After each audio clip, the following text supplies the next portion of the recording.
In un appartamento tra via Ronzinella e via Ragusa, a pochi passi dal centro di Mogliano, avevano creato una vera e propria centrale dello spaccio, erano specializzati in eroina e riuscivano, secondo quanto hanno ricostruito i poliziotti della Mobile, a piazzarne chili nel giro di pochi giorni.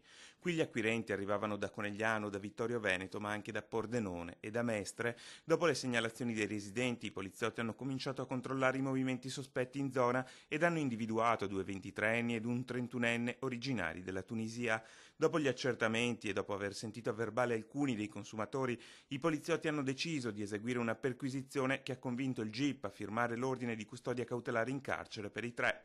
Al momento di eseguire gli arresti, uno di loro era già stato espulso dall'Italia in quanto privo di permesso di soggiorno, l'altro avrebbe lasciato il paese nel giro di poche ore, il terzo uomo è stato invece arrestato a Padova. A stupire gli investigatori è stata la capacità dei 3 di inserirsi nel mercato dell'eroina che sta conoscendo una vera e propria impennata. Poteva essere spacciato in un giorno anche un etto, per cui parliamo di 2-3 kg al mese.